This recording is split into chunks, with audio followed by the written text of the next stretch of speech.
وأصحابه أجمعين. اللهم صل على سيدنا محمد وعلى آل سيدنا محمد كما صليت على إبراهيم وعلى آل إبراهيم في العالمين إنك حميد مجيد. قال الله تبارك وتعالى في كلامه المجيد: أعوذ بالله من الشيطان الرجيم. بسم الله الرحمن الرحيم. أفلا يتدبرون القرآن ولو كان من عند غير الله لوجدوا فيه اختلافا كثيرا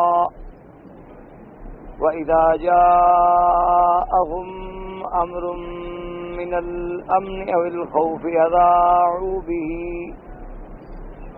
ولو ردوه إلى الرسول وإلى أولي الأمر منهم لعلمه الذين يستنبطونه منهم ولولا فضل الله عليكم ورحمته لاتبعتم الشيطان إلا قليلا. قال المؤلف والمفسر رحمه الله تعالى: أدام النفع بعلومه وعلومكم في الدارين آمين. إلى أن قال: يقول تعالى آمرا لهم بتدبر القرآن وناهيا لهم عن الإعراض عنه وعن تفهم معانيه المحكمة وألفاظه البليغة ومخبرا لهم أنه لا اختلاف فيه ولا اضطراب ولا تعارض لأنه تنزيل من حكيم حميد وهو حق من حق. ولهذا قال تعالى: أفلا يتدبرون القرآن أم على قلوب أقفالها. اللہ تبارک و تعالیٰ ان آیات میں حکم دیتے ہیں کہ قرآن میں تدبر کریں، اور اس سے حکم دیتے ہیں، نہی فرماتے ہیں کہ قرآن سے اعراض نہ کریں، قرآن سے منہ نہ پھیریں، قرآن سے روگردانی نہ کریں، بلکہ قرآن کے معانی میں جو معانی محکمہ ہیں، جو الفاظ بلیغہ ہیں، جن پر فصاحت و بلاغت کی انتہا ہے، اس میں پورا غور کریں. اور اللہ پاک خبر دیتے ہیں کہ قرآن پاک ایک ایسی کتاب ہے کہ جس میں کوئی اختلاف نہیں، جس میں کوئی اضطراب نہیں، جس میں کوئی تعارض نہیں، جس میں کوئی تناقض نہیں، کیونکہ یہ حکیم حمید کی اتاری ہوئی ہے. وہ اللہ تبارک و تعالی جس کی صفت حکیم بھی ہے اور حمید بھی ہے. اللہ کا کلام بھی حق ہے، اللہ کی ذات بھی حق ہے. تو جب حق نے اتارا ہے تو اس کا کلام بھی حق ہے. تو اس لیے اللہ نے حکم دیا کہ قرآن میں پورا تدبر کریں اور قرآن سے اعراض نہ کریں. اب اسی پر علماء نے، مفسرین کرام نے ارشاد فرمایا ہے، ایک تو اعراض قرآن سے ہے کافروں کا، کہ جیسے مشرکین نے اعراض کیا کہ قرآن پاک کی طرف توجہ ہی نہیں کی، ایمان بھی نہیں لے آئے، قرآن کو نعوذ باللہ کبھی سحر کہتے رہے، کبھی جادو کہتے رہے، کبھی حضور صلی اللہ علیہ وسلم کی ذات پہ الزام لگاتے رہے کہ حضور خود یہ کلام بناتے ہیں، اور کبھی یہ الزام لگاتے رہے کہ اساطیر الاولین، یہ پرانے دور کی کچھ قصے کہانیاں ہیں، اور کبھی نعوذ باللہ یہ کہتے رہے کہ معلم مجنون، حضور پاک سو نعوذ باللہ کچھ سکھاتے ہیں پھر ہمیں سنا دیتے ہیں، اور کبھی یہ کہہ دیتے ہیں کہ بس یہ تو ایک مجنون جیسے اس کا کوئی عقل نہیں ہوتا، نعوذ باللہ بس تخیلات جنونیہ ہوتی ہیں، ایسی باتیں ہیں ہمیں سمجھ نہیں آتی کہ جنت ہے اور اس میں یہ صفتیں ہیں. بھئی یہ کیسے ہو سکتا ہے کہ جنت میں ایک درخت ہو اور اس کے سائے میں 500 سال تک آدمی سفر کر سکتا ہو؟ یہ تو جنون والی بات. وہ اسی لیے ان باتوں کو نعوذ باللہ جنون کہتے ہیں. کہ بھی مومنین کے درمیان جو درجات ہوں گے، اس ایک درجے کے درمیان میں جو ہے 500 سال کا فرق ہوگا. کہتے ہیں جی اتنی اونچی بلندی کا فرق کیسے ہو سکتا؟ اسی طریقے سے جب وہ یہ سنتے کہ حضور صلی اللہ علیہ وسلم نے فرمایا ہے کہ جنت کے اندر ایسے پرندے بھی ہوں گے جن کی اعناق جو ہیں اعناقہم کالبختی، جیسے بختی اونٹ کی کوہان ہوتی ہے اونچی، اتنی لمبی لمبی ان کی گردنیں ہوں گی. اور تصف بین یدی ولی اللہ، اللہ کے بندے کے سامنے وہ صف بنا کے آ کے کھڑے ہو جائیں گے پرندے، اور وہ اس کو کہیں گے کہ اللہ کے ولی، اللہ کے مومن، اللہ کے پیارے، ہم نے جنت کے باغوں میں کھایا ہے، جنت کے نہروں سے ہم نے پانی پیا ہے، تم ہمارا گوشت کھانا پسند کرو تو ہم اپنے آپ کو پیش کرتے ہیں. تو اللہ کا ولی جو ہے جس پرندے کو پسند کرے گا اس کا گوشت فوراً تیار ہو کے آ جائے گا، اور وہ مومن اس کو کھائے گا. جب کھا کے فارغ ہو جائیں گے تو وہ پرندہ پھر بن کے اڑ کے چلا جائے گا، اور وہ جا کے عرش کے نیچے باغوں میں پھر چرنا شروع کر دے. تو جب وہ یہ باتیں سنتے ہو کہتے دیکھو جی بھی یہ کوئی عقل میں آنے والی بات ہے بھائی، نعوذ باللہ ثم نعوذ باللہ. وہ کہہ دیتے کہ ہاں یہ تو بس دیوانے کے خیالات ہیں. جیسے حضور پاک صلی اللہ علیہ وسلم نے فرمایا کہ وہاں اللہ نے مومنین کے لیے ایسی عورتیں پیدا فرمائی ہیں جو حور عین ہیں، جن کی بڑی بڑی آنکھیں ہیں، اور اللہ نے ان کو ایسا جمال دیا ہے کہ وہ 70 جوڑا پہنے ہوئے ہوں گی، اور 70 جوڑے کے اندر سے ان کی ہڈی کے اندر جو گودا ہے، جو مخ ہے، وہ بھی نظر آ رہی ہوگی. تو کہتے ہیں یہ ایسا کیسے ہو سکتا ہے؟ تو اس لیے کبھی کچھ کہتے کبھی کچھ کہتے. تو ایک تو وہ اعراض ہے جو کافروں نے اعراض کیا کہ جنہوں نے بالکل اللہ کے قرآن کو قرآن کلام اللہ مانا ہی نہیں، حضور پاک پر ایمان ہی نہیں لیا ہے، وہ تو جہنمی ہیں، اس میں تو کوئی شبہ نہیں، وہ تو کافر ہیں، مشرک ہیں، خالدین فی نار جہنم. اور علماء نے فرمایا کہ ایک یہ بھی اعراض ہے کہ ہے تو مسلمان،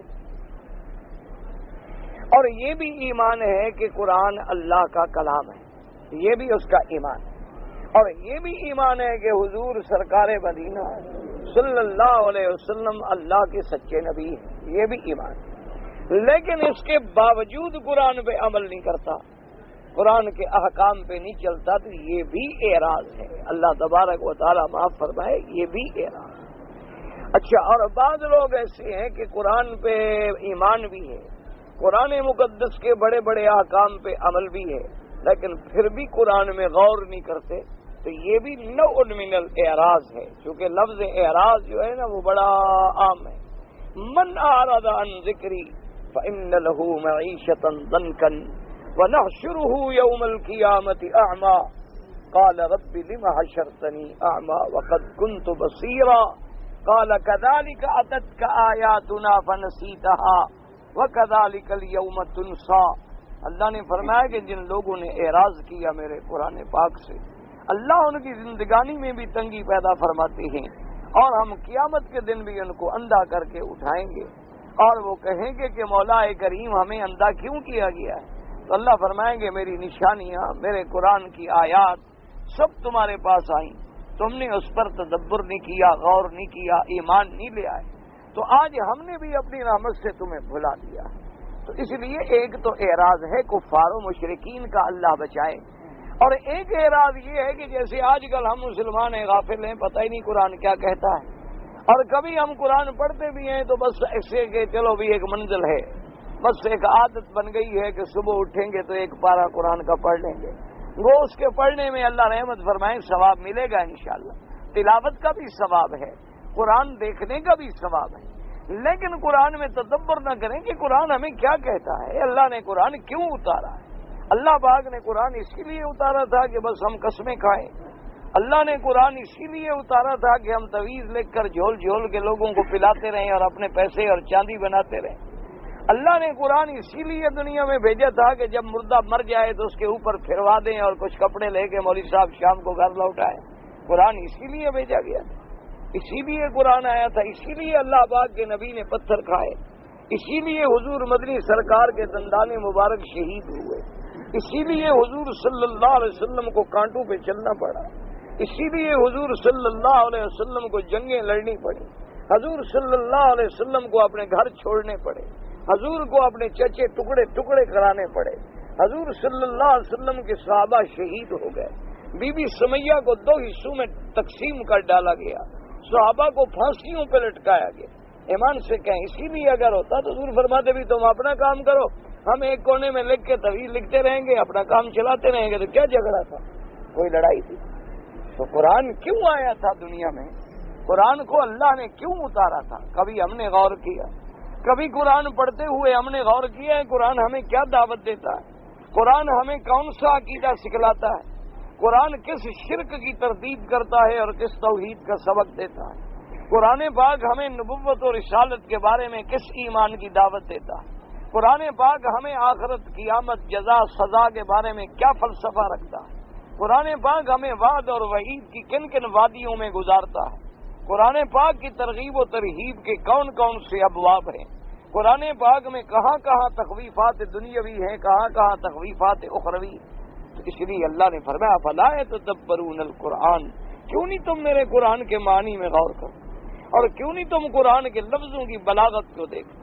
کہ آج تک دنیا مخالفوں نے، ساری دنیا کے مخالفین نے زور لگایا، لیکن قرآن کے مقابلے پہ ایک آیت بھی نہیں بنا سکتے، قرآن کے مقابلے پہ ایک سورت بھی نہیں بنا سکتے۔ ورنہ آپ خود اندازہ کریں کہ جن لوگوں نے اپنے عقل سے چاند پر کمنیں ڈال دی ہیں، جن لوگوں نے اپنے عقل سے سیارات پہ ڈیرے ڈال دیے ہیں، جن لوگوں نے اپنے عقل سے پوری زمین کے گرد چکر کاٹ ڈالے ہیں، جن لوگوں نے اپنی فضائی ترقی میں خلا میں مراکز قائم کر لیے ہیں، جن لوگوں نے پانی کی لہروں کے ذریعے فوٹو منتقل کر دیے ہیں، جن لوگوں نے ہواؤں پر ہوازوں کو منتقل کر دیا، جن لوگوں نے انٹرنیٹ کے ذریعے پوری دنیا کو ایک گلوبل ولیج میں منتقل کر دیا ہے کہ اب پوری دنیا ایک بستی بن کے رہ گئی، کیا وہ آج تک اللہ کے قرآن کے مقابلے پہ ایک چھوٹی سورت بھی بنا سکے؟ اللہ کے قرآن کے مقابلے پر ایک آیت بھی لے آئے؟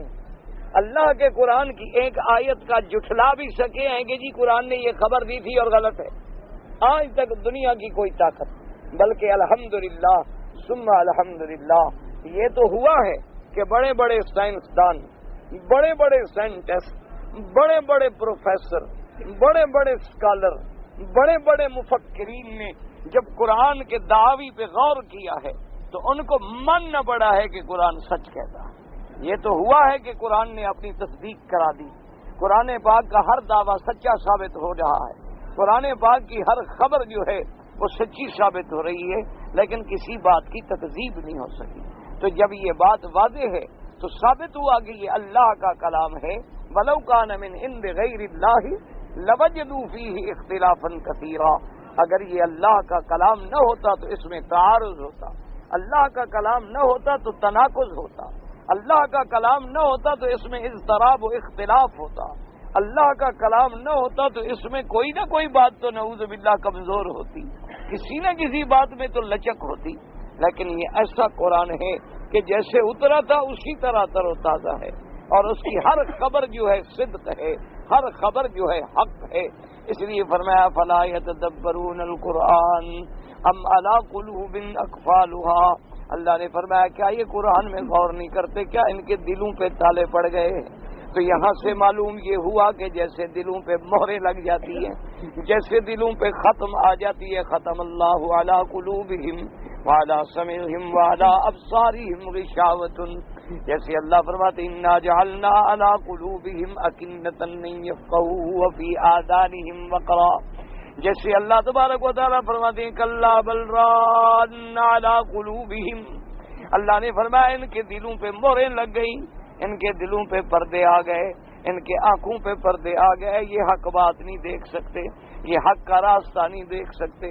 لہم قلوب لا یعقلون بہا، ان کے دل تو ہیں لیکن یہ سچی بات کی ہدایت کی سمجھ نہیں رکھتے، ان کی آنکھیں تو ہیں لیکن یہ صراط مستقیم کو دیکھ نہیں سکتے، اور فرمایا ان کے کان تو ہیں لیکن یہ حق بات سن نہیں سکتی ہیں۔ اس لیے اللہ تبارک و تعالیٰ فرماتی ام علی قلوب اقفالها، کیا ان کے دلوں پہ تالے پڑ گئے؟ تو معلوم ہوا کہ ایک تالے وہ ہیں جو ہمارے دروازوں پہ لگتے ہیں، ایک تالے وہ ہیں جو اللہ دلوں پہ ڈال دیتے ہیں، جب دل بند ہو جائے تو بات ہی ختم ہو گئی، پھر کیا سمجھے؟ یہی تو وجہ تھی نا کہ باہر کے لوگ آئے، انہوں نے مدنی سرکار کا چہرہ دیکھا، میرے آقا رحمت دو جہاں کے چہرہ مبارک پہ نظر پڑی تو انہوں نے کہا میں کلمہ پڑھا دو، بس صرف چہرہ مبارک پہ نظر پڑی، انہوں نے کہا واللہ لیس ھذا وجہ کذاب، یہ چہرہ کبھی جھوٹا نہیں ہو سکتا، بس کوئی دلیل نہیں، حضور کا چہرہ دلیل، حضور کے چہرے کا جمال، حضور کی چہرے کا نورانیت، آپ کی اللہ نے جو نظارہ دی تھی۔ تو اور ایسے بھی تھے جو مکے میں رہنے والے رشتہ دار، ایک قبیلے قریش کے لوگ، ابھی جہل دیکھیں، عتبہ عتیبہ دیکھیں، شیبہ ربیعہ دیکھیں، ولید بن المغیرہ دیکھیں، ابھی لہب دیکھیں، بڑے بڑے روسا، بڑے بڑے صنادید، بڑے بڑے عقل والے، حضور کے سامنے قرآن زبان مبارک سے سنا، نہیں مانا۔ وجہ کیا تھی کہ دلوں پہ تالے پڑ گئے، دلوں پہ موریں لگ گئے۔ یہی وجہ ہوتی ہے، اللہ سے دعا کیا کرو کہ اللہ ہمارے دلوں پہ مہر نہ لگائے، ورنہ آپ دیکھیں نا جی، بعض لوگ ایسے ہیں کہ جن کو اللہ معاف کرے، گمراہی مقدر ہو گئی، قبروں پہ سجدوں کے عادی ہو گئے، ان کو 30 پارے قرآن پڑھ کے سنا دو، وہ پھر بھی قبر پہ سجدہ کرے،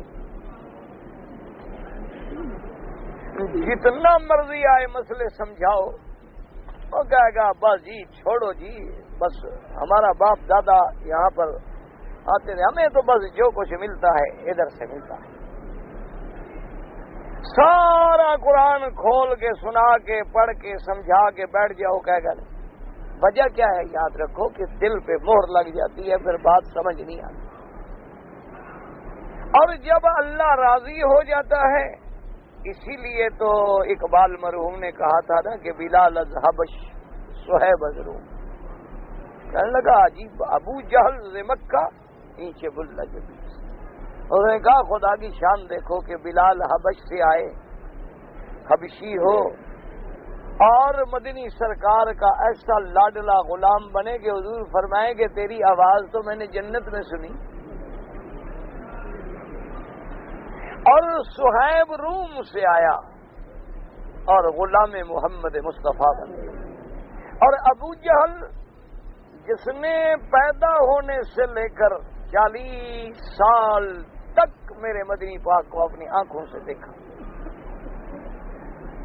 جس نے بچپن دیکھا، جوانی دیکھی، حضور کی صداقت دیکھی، عدالت دیکھی، لیکن ایمان نصیب نہیں ہوا۔ اس لیے وجہ یہ ہوتی ہے کہ دلوں پہ پردے پڑ گئے، موریں لگ گئے۔ اسی لیے آپ دیکھیں ہمارے بڑے لوگ آتے ہیں 50 سال قبروں پہ سجدے کرتے گزر گئے، جب خدا کے کعبے میں آتے ہیں نا اور خدا راضی ہوتا ہے، بس ایک جھٹکا لگتا ہے تو اسی وقت شرک سے توبہ سمجھ آ جاتا ہے مسئلہ کہ او ساری دنیا تو اس سے مانگ رہی ہے اور ہم کہاں بھٹک رہے ہیں۔ جب اللہ کے گھر میں آتے ہیں دیکھتے ہیں کہ بھئی رکن یمانی کے درمیان حجر اسود تک سرکار دو عالم رحمت للعالمین 1,24,000 صحابہ کے جھرمٹ میں کیا دعا مانگ رہے تھے؟ ربنا آتنا، بس یہ ربنا کہتے بات سمجھ آ جاتی ہے اس کو کہ یار نبی تو اس سے مانگے، ہم قبر سے مانگے، بس ہدایت مل گئی، عقیدہ ٹھیک ہو گیا، توبہ ہو گئی، ٹھیک ہو گیا مسلمان۔ جب وہ احرام باندھتا ہے وہ کہتے ہیں لبیک اللہم لبیک لبیک لا شریک لک لبیک، بس وہی سمجھ آ جاتی ہے ساری بات، اور اسی وقت وہ توبہ کر کے عقیدہ توحید قبول کر لیتا ہے۔ اور جن کے دلوں پہ پردے پڑ گئے ان کو حج کروا دو، لبیک پڑھوا دو، مدینے پاک لے جاؤ، پھر مکے کا عمرہ مزید کرا دو، 15 عمرے کرا دو، اور اس کے بعد جناب ملتزم پہ مقام ابراہیم پہ حتیم میں جا کے سجدے کرا کے یہاں نشان ڈال دو، واپس جائے گا تو کہے گا عبد القادر جیلانی شیئا للہ رحم۔ اچھا، اور یہ بھی کہے گا کہ عبد القادر کس کا بندہ ہے وہ؟ تو جب وہ اسی کا بندہ ہے تو وہ تو اس کا بندہ ہے، تم کسی اور کے بن رہے ہو، نام بھی اس کا اسی طرح لے رہا ہے کہ وہ بھی اس کا عبد ہے۔ تو جب ساری دنیا اس کی عبد ہے تو مالک سے مانگو نا، عبد سے کیا مانگنا؟ دیکھو نا اصولی بات ہے، اگر ایک بادشاہ تک تیری رسائی ہو جائے اور ایک بادشاہ کا عبد ہو تو اب عقل والا سیدھی بادشاہ سے بات کرے گا کہ عبد سے کرے؟ عبد سے تو تب کرے جب بادشاہ نہ سنے، جب بادشاہ کہے ہاں بھائی ادھر آؤ کیا مانگتے ہو بتاؤ، اب وہ کہہ رہے نہیں جی میں آپ کو نہیں بتاتا، وہ جو دروازے پہ کھڑا ہے میں ادھر جاتا ہوں ذرا، وہ کہے گا ڈالو اس کو جہنم میں کہتا ہوں مانگو، وہ کہتا ہے میں نہیں ادھر جاتا ہوں، سیدھی بات ہے کہ نہیں؟ تو اللہ کیا فرماتی ہیں کہ جب مجھے پکارو اجیب دعوت الداعی اذا، کہ جب پکارنے والا پکارے میں سنتا ہوں، تو جب وہ خدا فرماتے ہیں میں ہر وقت سننے کے لیے تیار ہوں، تو پھر غیروں کے پاس جانے کا کیا معنی؟ میں تو رات کو بھی سننے کے تیار ہوں، تمہارے پیر تو زندہ بھی رات کو سو جاتے ہیں، لیکن میں تو سونے سے بھی پاک ہوں، میں تو نیند سے بھی پاک ہوں، مجھے پکارو تو صحیح۔ اور پھر یہ فرماتی ہیں کہ میں آسمان دنیا پہ تشریف لے آتا ہوں کہ بندوں کے اور قریب آ جاؤ، اور پھر آ کے اللہ فرماتی ہیں، حکم دیتے ہیں حل من سائل، کہو کوئی ہے پکارنے والا؟ تو اب اس دروازے کو چھوڑ کے پھر آدمی کہے کہ نہیں جی میں تو جاؤں گا ادھر، اور وہ کہیں گے ادھر، تو اللہ فرمائے گا تم ادھر ہی رہو، ادھر آنے کی کوشش ہی نہ کرو، مجھے بھی تمہاری ضرورت نہیں کہ میں تمہیں بلاؤں اور تم کہتے ہو نہیں جی میں ذرا ڈرتا ہوں۔ اس لیے ہمیشہ یاد رکھو، بس دعا کرو اللہ دلوں پہ تالے نہ ڈالیں، اللہ دلوں پہ پردے نہ ڈالیں، اللہ ہمیں دین قرآن کی سمجھ کے لیے ہمارے سینوں کو خود کھول دیں کہ ہمیں دین سمجھ آ جائے۔ دیکھو نا جی، جب آدمی 1 منٹ کے لیے آپ خدا کے کعبے میں بیٹھیں اور باوضو ہیں، نماز پڑھ چکے ہیں الحمدللہ، آپ چھوڑ دیں کہ مولوی مکی کیا ہے، کچھ نہیں، آپ یہ نہ سوچیں مولوی مکی کیا ہے، آپ آنکھیں بند کر کے غور کریں، ذرا 1 منٹ کے لیے تصور کریں کہ اسی کعبے کے گرد میرے سرکار حضرت محمد الرسول اللہ، آپ نے طواف کیا اسی کعبے، ذرا آنکھیں 1400 سال پہلے ذرا نظر دوڑائیں کہ وہ کیا منظر ہوگا جب محمد مدنی اس کعبے کے باہر چکر لگا رہے ہوں گے۔ حضور نے حجر اسود کو بوسہ دیا، حضور نے 2 رکعت مقام ابراہیم پہ پڑھی، حضور پاک نے دعائیں مانگی کس سے؟ تو یہ سب کچھ جاننے کے بعد بھی عقیدہ ٹھیک نہیں ہوتا۔ حضور صفا پہ چڑھے تو کیا کہا؟ لا الہ الا اللہ وحدہ نصر عبدہ، اللہ تو اکیلا، تو ہی وہ ذات ہے جس نے اپنے عبد محمد مصطفیٰ کی مدد، میرا اللہ تو ہی وہ ذات ہے کہ جس نے دشمنوں کو شکست، اور میں اقرار کرتا ہوں لا شیء قبلہ ولا شیء بعدہ، تو اس سے پہلے بھی کچھ نہیں تیرے بعد بھی، لا الہ الا اللہ وحدہ لا شریک لہ لہ الملک ولہ الحمد یحیی ویمیت وہو علی کل شیء قدیر۔ تو بات ہوتی ہے ذرا سمجھنے کی، دعا کرو کہ اللہ ہمیں سمجھ دے۔ بنو قبیلہ اشعری کا ایک وفد آیا تھا حضور سرکار مدینہ سے صلی اللہ علیہ وسلم، جب بھی نام آئے تو درود شریف پڑھے۔ وہ غریب تھے، بیچاروں کے پاس کھانے کو کچھ نہیں تھا، ایک وفد آیا کہ چلیں حضور پاک کی خدمت میں عرض کریں گے کہ ہمیں بیت المال سے کچھ عطا فرمائیں، ہمارا قبیلہ بھوکا مر رہا ہے، غریب ہے۔ تو جب وہ صحابہ آئے تو حضور پہ یہ آیت اتری وما من دابۃ فی الارض الا علی اللہ رزقها، کہ کوئی زمین پہ چلنے والی ایسی چیز نہیں مگر اس کے رزق کا ذمہ دار کون ہے؟ یہ آیت نازل ہوئی، وہ صحابی بھی سن رہے، نماز ہو گئی، قرآن سن لیا، صحابی چل پڑے۔ جب باہر نکلے تو قبیلے والے آگے بھی اچھے آئے تھے، ہم تمہیں لائے تھے متکلم بنا کر کے حضور پاک سے درخواست کرو، ہمارے لیے کچھ مانگو، تم چپ کر کے جا رہے ہو۔ اس نے کہا سنو، میں نے قرآن سنا ہے، قرآن میں اللہ نے فرمایا ہے کہ ہر زمین پہ چلنے والے کیڑے مکوڑے جانور کے رزق کا ذمہ دار بھی میں ہوں، تو جب وہ رزق کا ذمہ دار ہے تو کیڑے مکوڑوں کو دے گا تو ہمارے قبیلے کو نہیں دے گا، پھر مانگنے کی کیا ضرورت؟ یہ تھا قرآن میں غور، قرآن میں تدبر کیا آیت سن لی، مسئلہ سمجھ آ گیا، پھر سوال نہیں کیا، اس نے کہا چلو بس اللہ کا فیصلہ ہے کہ جو بھی زمین پہ چیز ہے جاندار ہے اس کی روزی کا ذمہ دار میں۔ اسی طرح لکھتے ہیں کہ ایک آدمی ایک بہت بڑے عالم اللہ والے بادشاہ گزرے ہیں، ان کی خدمت میں ایک بہت بڑا شاعر تھا، ادیب تھا۔ وہ آیا کہ میں بادشاہوں کی خدمت میں جیسے قصیدے وسیلے پڑھتے ہیں اور کچھ انعام مل جاتا۔ بادشاہ نے بڑا اکرام کیا، اعزاز کیا، اور بادشاہ نے اپنے خصوصی مہمان خانے میں ٹھہرایا۔ رات گزری تو اس کے بعد جناب اس نے دیکھا کہ کوئی رونے کی آواز آتی ہے، تو وہ شاعر جو اٹھا تو جھانک کے دوسرے کمرے میں دیکھا کہ بادشاہ مصلے پہ پڑے ہیں اور رو رہے ہیں۔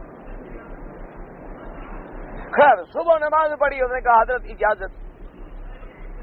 بادشاہ نے کہا بھائی بتاؤ نا تمہیں کوئی ضرورت ہے، تکلیف ہے، کیسے آئے تھے؟ اس نے کہا جی میرا تو مسئلہ ہی حل ہو گیا۔ اس نے کہا کیا مسئلہ؟ اس نے کہا میں نے رات دیکھ لیا ہے آپ جس بادشاہ سے مانگ رہے تھے نا، اب ہم بھی اسی سے مانگا کریں گے۔ جب آپ کسی اور کے محتاج ہیں تو پھر آپ سے کیا مانگنا؟ آپ تو خود مانگنے والے ہیں، تو جس سے آپ مانگ رہے ہیں ہمیں وہ رات راستہ مل گیا، ہمیں اس کا پتہ چل گیا ہے کہ بادشاہ بھی اسی سے مانگتے ہیں، تو اب ہم اسی سے کیوں نہ مانگیں، آپ سے کیوں مانگیں؟ تو اس لیے اصل بات یہ ہوتی ہے کہ جب اللہ راضی ہو جائے تو چھوٹی سی بات سے بھی مسئلہ سمجھ آ جاتا ہے، بالکل ایک بڑھیا کی بات سے بھی مسئلہ سمجھ آ جاتا ہے۔ اور اگر دلوں پہ پردے پڑ جائیں پھر سارا قرآن بھی پڑھتے رہو تو پھر غور کے بعد نتیجہ یہی نکالیں گے کہ جی آدم کو سجدہ جائز ہے تو پھر بزرگوں کو بھی جائز۔ پھر مسئلہ یہ سمجھیں کہ جناب دیکھو آدم کو سجدہ ہے، انہوں نے کہا جی ہے، تو جب آدم کو سجدہ تو آدم کے بیٹے کو بھی سجدہ، آدم کی اولاد کو بھی سجدہ۔ دوسرے نے کہا سبحان اللہ، دیکھو کیسا قرآن سمجھا ہے سر، ماشاء اللہ۔ نے کہا مولوی تو یہ ہے نا، یہ تو سارے واہ بھی ہیں تو اوپر سے پڑھتے ہیں قرآن، اصل یہ ہے جو قرآن کو سمجھا ہے۔ دیکھو نا آسمان والا سجدہ ڈھونڈ کے لے آیا، زمین پہ کروا رہا ہے، کیسا قرآن سمجھا ہے بیچارے نے۔ اچھا وہ سجدہ کس نے کیا؟ ہاں جی غور کر لیں تو ملائکہ شریعت کے پابند ہوتے ہیں؟ ہاں جی ہاں، فرشتوں پر بھی نماز روزہ ہے، رمضان، حج، زکوٰۃ، نکاح، طلاق، بیوی، بچے نہیں ہے، تو پھر تم ان جیسے کیسے ہو گئے کہ ان کا سجدہ ہے تو لہذا تمہارا بھی سجدہ ہے؟ بھئی وہ تو مخلوق ہی الگ، تم مخلوق ہی الگ، تم مکلف ہو، وہ غیر مکلف ہے، ہم گناہگار ہیں، وہ معصوم ہیں، ان کے لیے تو شریعت ہی کوئی نہیں، تو ان کے سجدے کو دلیل بنانے کا مطلب۔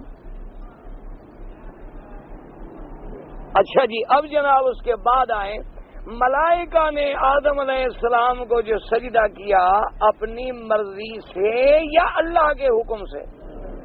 ہاں جی اللہ کے۔ اگر تمہیں بھی اللہ حکم دیتا ہے کہ قبروں پہ سجدہ کرو تو کرو، بالکل کوئی جھگڑا ہی نہیں۔ جیسے اللہ نے فرشتوں کو حکم دیا کہ اسجدو لآدم، تم بھی ہمیں قرآن میں ایک چھوٹی سی آیت دکھا دو کہ اسجدو لقبور بنی آدم، بہت ایک چھوٹی سی نہیں ہے تو بنا لو، دو فائدے ہوں گے، بناؤ گے تب بھی کافر، اور نہیں ہے تب سجدے کروا رہے ہو تب بھی کافر۔ ایک چھوٹی سی آیت ہے، چھوٹی سی آیت، اتنی سی بنا کے دکھا دو ہمیں، کوئی مائی کا لال بنا سکتا ہے قرآن کے مقابلے؟ تو وہاں کس کا حکم ہے یاد رکھو، اور ہمیں کس کا حکم ہے کہ لا تسجدو، کہ کسی غیر کو سجدہ نہ کرو، جہاں حکم ہے کرو، انہوں نے کیا، جہاں حکم ہے نہ کرو۔ اچھا اگر ان کو حکم تھا سجدہ کرو، جس نے نہ کیا کیا بنا؟ ہمیں حکم ہے نہ کرو، اور جو کرے گا کیا بنے گا؟ ایک کھلی سی بات ہے، اللہ نے عقل تو دی ہے نا۔ کہ انہوں نے بھی اللہ کا حکم مان لیا، جس نے نہ مانا ہمیں اللہ نے حکم دیا کہ کسی غیر کو سجدہ نہ کرو، جو مان گیا مسلمان، جو نہیں مانے گا ہو گیا۔ ایک کھلی سی بات۔ وہ کہتے ہیں مولوی صاحب چلو آسمان کے کیا، ہم زمین پہ دکھا دیتے ہیں، یوسف علیہ السلام کو یعقوب نے سجدہ کیا۔ کہتے ہیں جناب یہ تو بندے تھے نا، یوسف علیہ السلام بھی نبی تھے، یعقوب علیہ السلام بھی نبی تھے، تو اب جناب یہ ہے کہ جب یوسف علیہ السلام کو اللہ کا نبی یعقوب اور ان کے بھائی سجدہ کر سکتے ہیں، تو پھر ہم نبیوں کے وارث علماء اولیاء بزرگوں کو سجدہ کیوں نہیں کر سکتے؟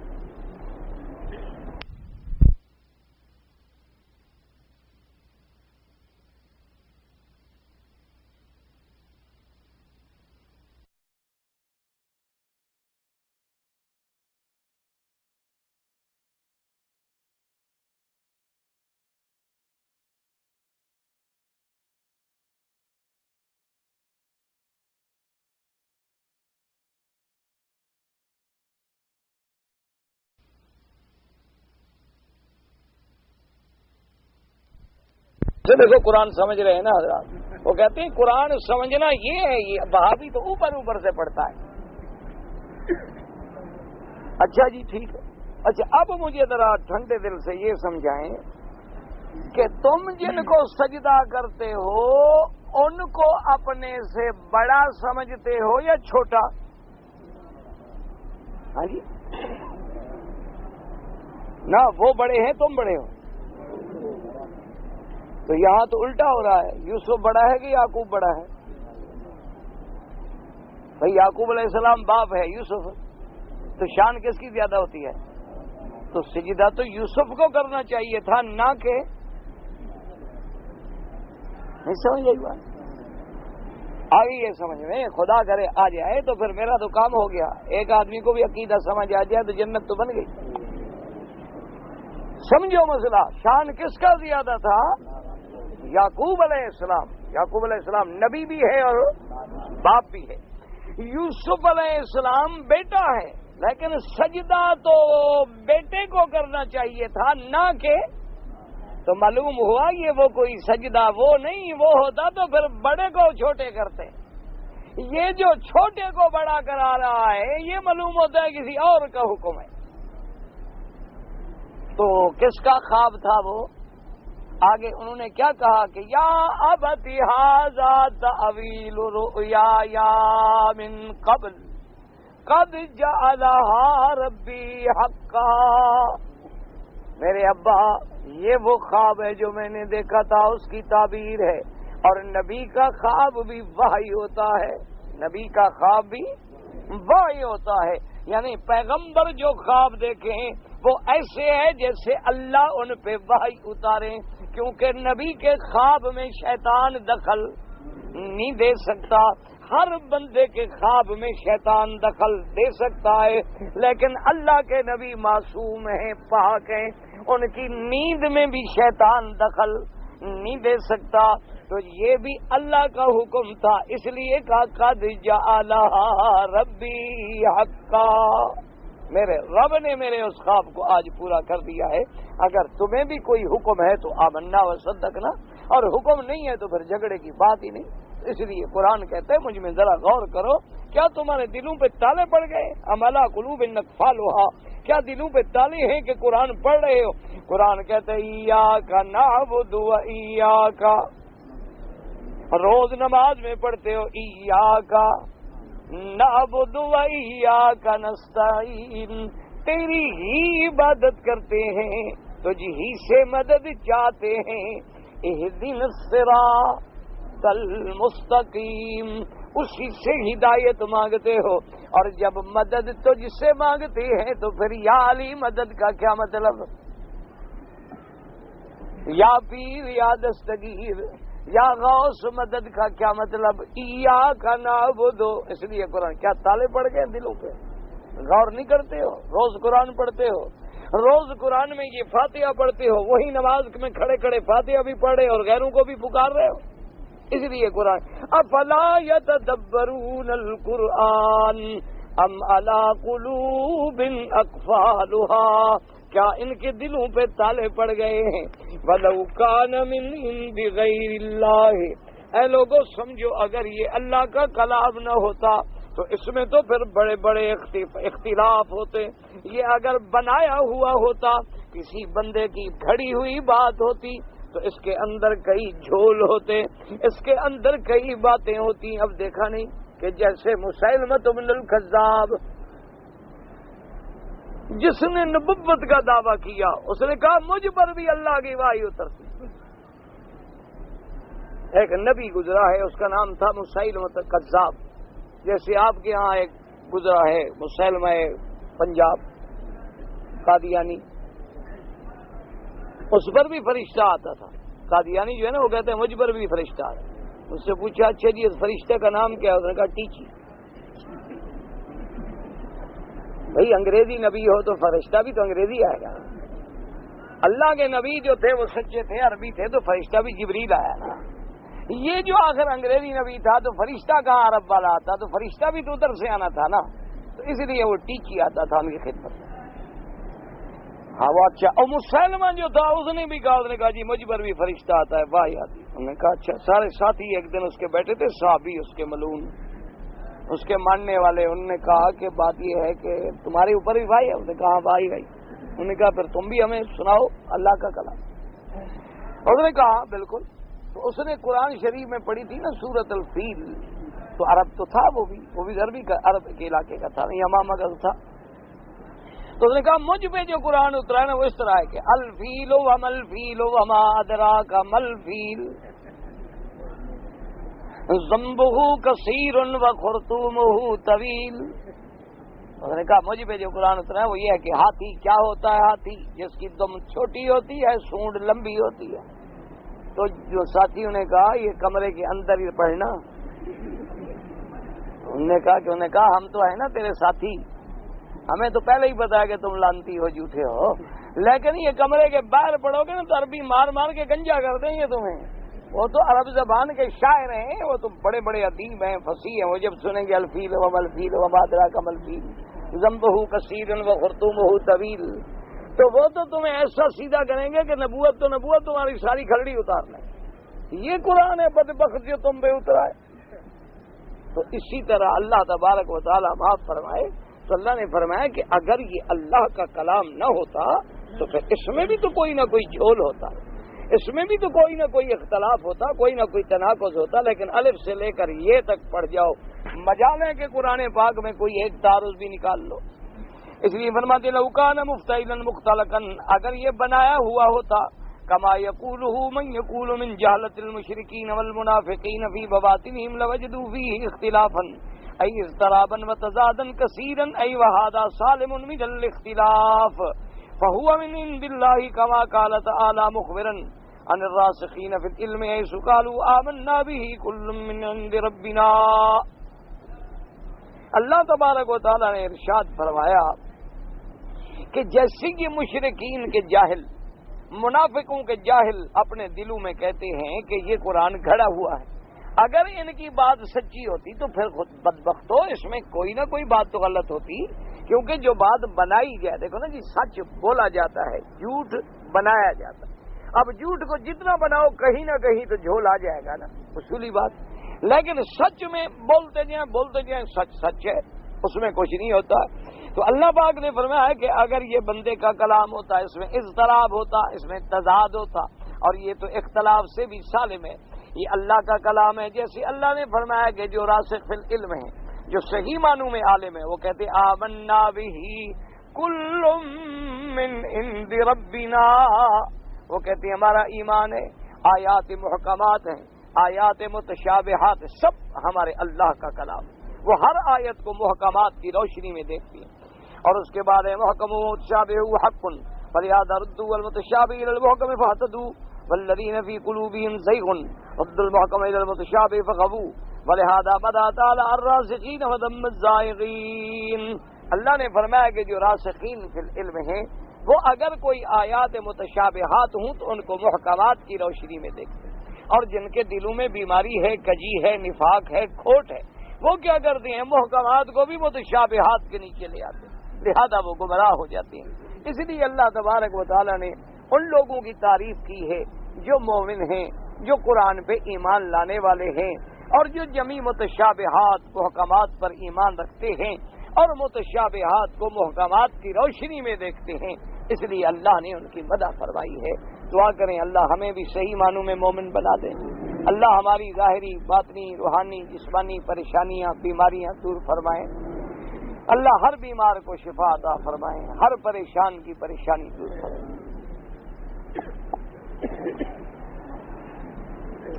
میں نے 4 سائی کی تھی، 4 سائی نہیں ہوتی ہے نا، 4 چکر کیے تھے، نماز کھڑی ہو گئی، نماز پڑھ کے باقی پوری کی، ٹھیک ہے کوئی بات ہے کہ نا، اگر آپ صفا کر رہے ہیں یا طواف کر رہے ہیں، نماز کھڑی ہو جائے روک دیں، نماز پڑھیں، جب نماز ختم ہو جائے جہاں سے چھوڑا ہے اپنے چکر پورے کر لیں، طواف ہے صفا ہے، ٹھیک ہے۔ ہم مدینہ منورہ دیر سے پہنچے اور ظہر کی نماز ہم نے 3 بجے پڑھی، ٹھیک ہے کوئی بات نہیں، ٹھیک ہے۔ حضور پاک کے روضہ مبارک کے سامنے جو جالیہ مبارک ہیں وہاں سامنے کھلی ہوئی جگہ ہے، تو ہاں تو وہی اشارہ ہے نا کہ یہاں حضور کی قبر مبارک ہے صلی اللہ علیہ وسلم۔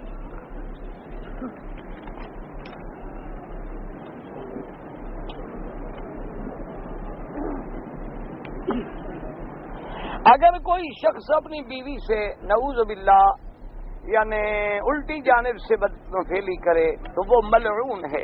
حضور پاک نے حدیث میں فرمایا ہے من آتا فی دبر امرأتہ، جو شخص اپنی عورت کو الٹی طرف سے کرتا ہے وہ لعنتی ہے، وہ ملعون ہے اور بہت بڑا گناہ ہے، توبہ کرے، اللہ تبارک و تعالی اس کے گناہوں کو معاف کرے، ہمارے گناہوں کو بھی معاف کرے اور آئندہ ایسی حرکت سے بچے۔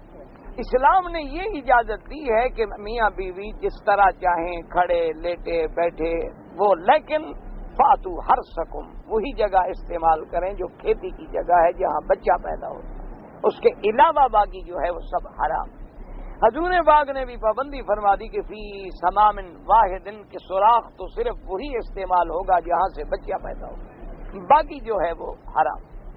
باقی یہ لکھا ہے کہ جی عورت کے پستان چوسیں، عورت کا سارا بدن بھی چوسیں، کوئی منع نہیں آپ کے لیے، کوئی ویسا مسئلہ نہیں۔ ویسے دودھ شودھ بھی پیتے رہیں تو 2 فائدے ہیں آپ کو کہ بھئی بیوی کی بیوی ہے، دودھ کا دودھ ہے، دونوں فائدے آ سکتے ہیں۔ ویسے نکاح شکا بھی نہیں ٹوٹتا، بڑا پکا ہے، نکاح تب ٹوٹتا ہے جب 2 سال کی عمر میں دودھ پیو، اب تم تو ماشاءاللہ بڑے ہو گئے، لہذا بالکل اطمینان سے سارے مسائل حل کریں۔ انا للہ و انا الیہ راجعون، بس دعا کرو کہ اللہ ہمیں ہدایت۔ ویسے یاد رکھو میاں بیوی پورے بدن سے استمتاع کر سکتے ہیں، منع نہیں ہے، لیکن جو صالحین کا مقام ہے، حضور فرماتے ہیں، بی بی عائشہ فرماتی ہے میں نے ساری زندگی حضور کا بدن ہی نہیں دیکھا۔ حضور پاک نے بھی ساری زندگی میرے بدن پہ نظر نہیں ڈالی۔ یہ ہے ادب اور حیا۔ ویسے جائز ہے میاں بیوی سب متمتع ہو سکتے ہیں، کوئی نہیں، پستان سے بھی متمتع ہو سکتا ہے، اس کے منہ سے بھی متمتع ہو سکتا ہے۔ والد میت کو اولاد کو غسل دے کیوں نہیں دے سکتی؟ والد دے یا والد کو بیٹا والد کو دے۔ مردے کو غسل دینے کا طریقہ جو ہے میں نے تو کبھی دیا نہیں، یہ تو اکثر مولویوں کو آتا ہے کسی سے پوچھے۔ پہلے اصولی بات یہ ہے کہ اچھی طرح استنجا وغیرہ کرا کے صاف کر کے پھر پورے بدن کو دھویا جاتا ہے، اور اگر پانی گرم کر کے اس میں بیری کے پتے وغیرہ، آج کل صابن بھی ہے، مقصد صفائی۔ میرا بھائی غریب تھا، اس کو زکوٰۃ دے دی، بعد میں اس کے گھر میں نے کھانا کھایا، کوئی حال نہیں، کوئی بات نہیں، تم نے اس کو زکوٰۃ دے دی، اب وہ جو تمہیں کھانا کھلایا وہ تو تمہیں کھلا دیا ہے۔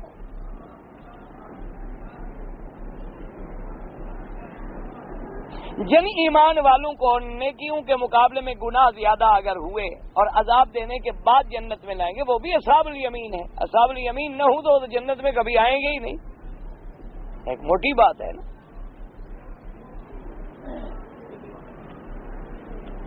طواف کے دوران اگر 7 چکروں میں کندھا ننگا رکھیں تو کوئی حرج نہیں، لیکن سنت پہلے 3 چکروں میں ہے کہ کندھا ننگا ہو، باقی 4 میں ضروری نہیں۔ دونوں سجدوں کے درمیان میں اللہ کوئی پڑھا ہی نہیں جاتا، بہرحال 2 سجدوں کے درمیان میں دعا رب اغفر لی وارحمنی وارزقنی واہدنی واعف عنی۔ طواف کے بعد اگر موقع ملے تو حجر اسود کو بوسہ دے سکتے ہیں، طواف کے اندر چکر باقی ہے تو دیں، طواف ختم کر کے چلے گئے تو پھر نہیں۔ سنت جو ہے بوسہ دینا وہ طواف کی حالت ہے۔ اگر طواف نماز جنازہ میں جو دعا ہے بچے یا عورت کے، وہ سب کے لیے جامع ہے، حینا میتنا صغیرنا کبیرنا ذکرنا انثانا، سب کے لیے جامع۔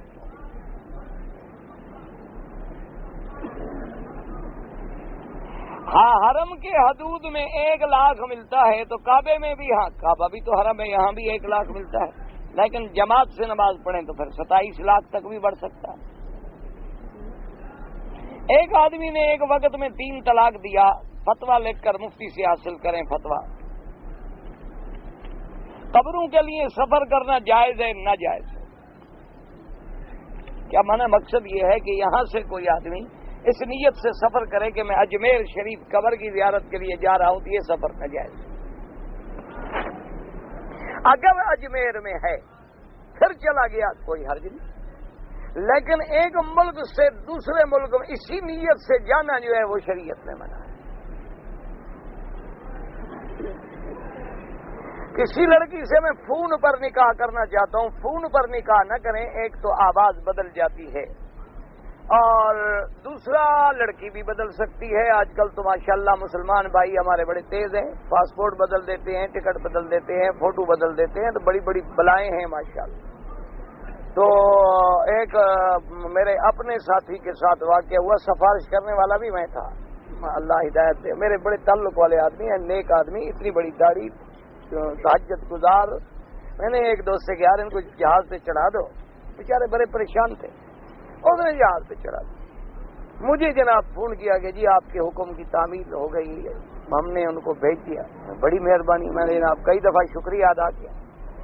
تو وہ کہتا ہے جب مجھے چڑھا دیا تو میں نے پاسپورٹ بھی جیب میں رکھ لیا، تو جہاز جب چلا گیا تو میں نے کھول کے دیکھا تو عورت کا پاسپورٹ، اب اس کی اتنی بڑی داڑھی، پاسپورٹ عورت کی۔ اب وہ کہے میری تو جان نکل گئی نا جاتے جاتے کہ اگر مجھے کہیں کہ یہ تیرا پاسپورٹ تو میں کیا کہوں؟ بس وہ کہتا ہے پھر میں نے قرآن پر پھر وظیفوں پہ زور دیا اور کیا کرتا، اللہ میاں تو پردہ رکھو، اتنی بڑی داڑھی ہو، نیک آدمی ہو، یعنی اتنا بڑا ظلم۔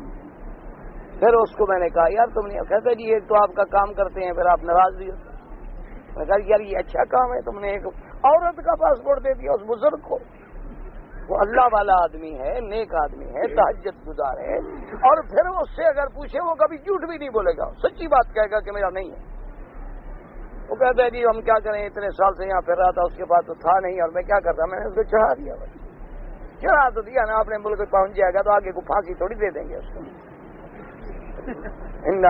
یعنی الٹا وہ مجھ سے ناراض ہو گیا۔ تو اس لیے میرا بھائی ٹیلی فون پہ نکاح نہ کیا کرو، بڑا آسان طریقہ ہے، ایک خط لکھو، 2 آدمی مسلمان گواہ بناؤ کہ میں مسمی فلاں ابن فلاں اپنے بھائی کو، چچا کو اپنا وکیل شرعی مقرر کرتا ہوں، وہ مہربانی کر کے فلاں لڑکی کے ساتھ میرا نکاح شریعت کے مطابق کرا دیں، وہ جا کے آپ کا نکاح کر دے گا، بات ختم ہو، کوئی مسئلہ ہی نہیں، کوئی مشکل ہی نہیں۔ ایسا نہ ہو نا تم نکاح کر کے جاؤ ادھر تو بیوی بدلی ہوئی ملے، میں تو تمہارا بھلا کر رہا ہوں۔ اچھا جی کہ آپ لیکن کوئی گناہ کیا ہے بولتے یہ عورت کی چھاتی منہ میں لے کر چوسنا چاہیے، ابھی بتایا ہے، بالکل دودھ پیئیں باقاعدہ، بکری سمجھیں، میں ابھی بتایا ہے، میں نے کہا شرم کیا میں نے، بالکل 2 فائدے اٹھاؤ، بیوی کی بیوی، بکری کی بکری، بچ جائے تو چائے میں ڈال کے بچوں کو بھی پلاؤ۔ انا للہ و انا الیہ راجعون، بس اور کیا کہتے۔ اور فلمیں دیکھو، جتنی بلیو پرنٹ ہے نا روز دیکھا کرو. انشاءاللہ ابھی تو تم پستان پہ پہنچے ہو, نیچے بھی پہنچ جاؤ گے پیشاب پینے.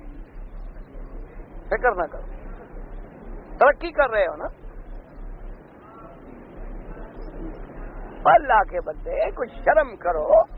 یہ تو اللہ نے ہن لباس لکم وانتم لباس لہن. ایسی حرکتیں نہ کرو جو سنت و شریعت کے خلاف.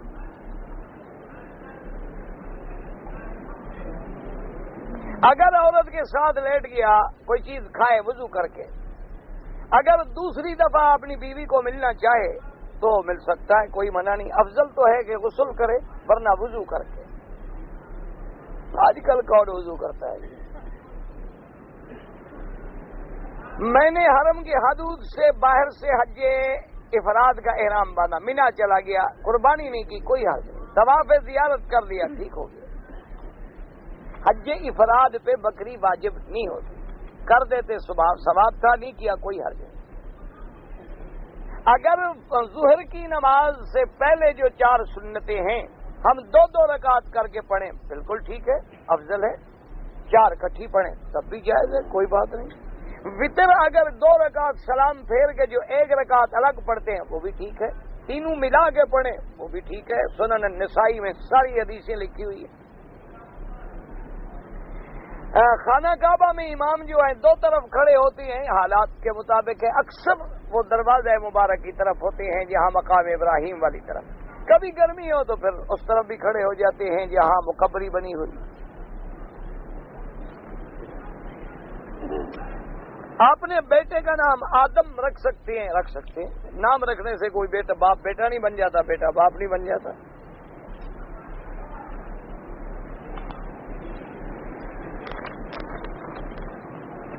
اور خاص طور پہ ہمارے یہ اتنا ہے نا, یہ افریقن کالے بھائی, ان کا تو نام ہی یہی آدم ہوا ہوتے ہیں. جس سے بھی پوچھے سب آدم ہوا. میں نے غصے میں بیوی کو طلاق دیا. بالکل درخواست لکھ کر عربی میں دارالفتاء سے رجوع کرو. حمامات میں قرآن ملے اٹھا لو. حمام بے ادبی کی جگہ ہے, قرآن ادب والے مقام پہ رکھو.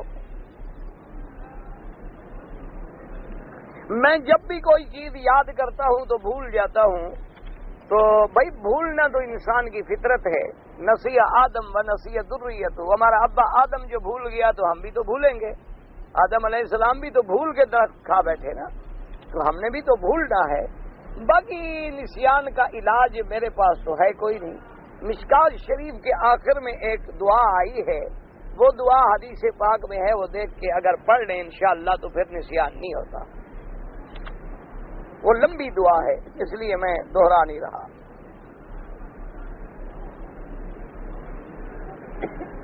چوتھی رکعت میں اگر آپ شامل ہوئے تو پھر کھڑے ہو کے گویا سمجھیں گے آپ کی 1 رکعت ملی.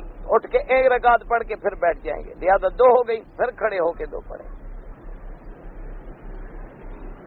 طواف کے دوران میرے ایک لڑکی کی تصویر تھی زیب میں, جیب میں. ایک ہمارا بنگالی بھائی ہوگا نا, اس کی اردو ہے.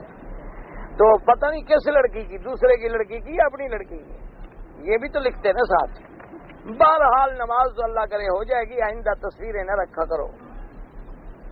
اگر آدمی کا اپنے نفس پہ نظر پڑ جائے وضو نہیں ٹوٹتا.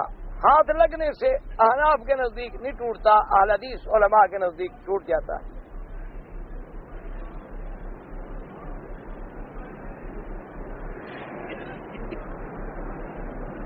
اگر خالی پلاٹ تعمیر کرنا ہو تو اس کا جواز کس طرح بنے گا؟ ہاں تو وہی پلاٹ لے کر آپ کو دیں گے, اس پر قیمت ہو جائے گی, کوئی مشکل نہیں. یا پلاٹ آپ کا ہے, مکان بنانا ہے تو بینک آپ کو مکان بنا کے دے دے گا. اگر کوئی عورت جو ہے اپنے بالوں کی صفائی ریزر سے کرے کوئی بات نہیں, کوئی منع نہیں. ریزر سے کرے, بلیڈ سے کرے, دوائی سے کرے, مقصد تو صفائی ہے.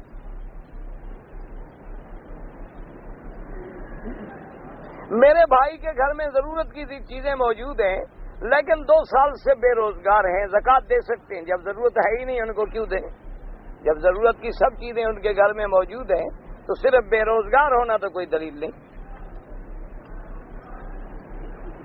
امام شافعی کے مسلک پر میں ہوں تو اگر عمرے کے بعد بال کٹاؤں، آپ کے نزدیک تو بڑا آسان مسئلہ ہے، 3 بال بھی کٹوا لو تو عمرہ ہو گیا، کیونکہ امام شافعی رحمۃ اللہ علیہ کے نزدیک 3 بال حرکن کسرن نطفن، وہ کہتے ہیں 3 بال یوں کھینچ بھی دو تو کام ہو گیا، وہ کہتے ہیں جلا دو تب بھی عمرے سے فارغ ہو گئے، 3 بال کاٹ لو تب بھی فارغ۔ امام شافعی کے نزدیک بڑا آسان مسئلہ ہے رحمۃ اللہ علیہ۔ بہرحال آپ شافعی ہیں، ٹھیک ہے۔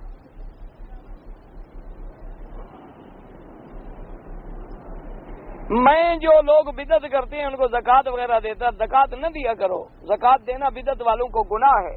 من وقر صاحب بدعت فقد اعان علی ہدم الدین، حضور نے فرمایا جو بدعتی کی عزت کرے، اعانت کرے، اس نے اللہ کے دین کو گرا دیا۔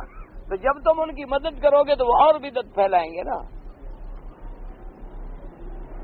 کچھ لوگ ہمارے یہاں 11ویں شریف، یہ سب بدعتیں ہیں میرے بھائی، ان کا اسلام سے کوئی تعلق نہیں۔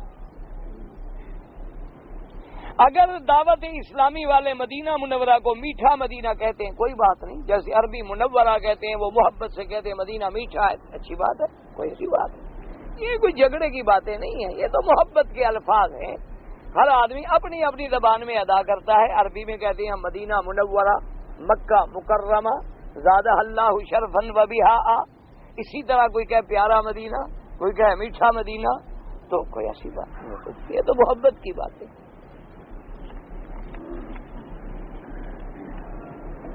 میں حنفی ہوں لیکن حرم شریف میں اگر شافعی مسلک کے پیچھے نماز پڑھو کوئی بات نہیں، سب حق ہے، اللہ سب کی نمازیں قبول کرے۔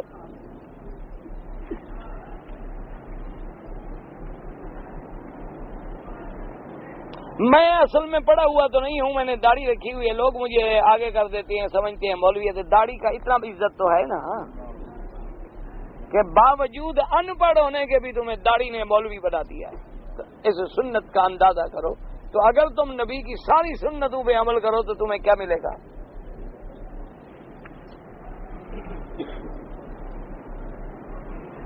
اگر کسی نے اپنی سالی سے زنا کیا، نکاح تو بیوی سے نہیں ٹوٹتا، لیکن یہ ایک نکاح میں 2 تماشے تو نہ دیکھو نا، یہ سب سے بڑا گناہ ہے، سب سے بڑا گناہ کہ آدمی سالی سے یا کسی ہمسائے کی بیوی سے زنا کرے۔ توبہ کرو، استغفار کرو اور آئندہ بچو۔ اگر مرد عورت کو طلاق نہ دے تو کیا اس عورت کا دوسرا نکاح ہو سکتا ہے؟ نہیں ہو سکتا، جب تک کہ طلاق نہ دے، پہلا نکاح موجود ہے، دوسرا نکاح نہیں ہو سکتا۔ اچھا، مرد ظالم ہے، طلاق نہیں دیتا تو عورت خلو کرے، دعویٰ کرے۔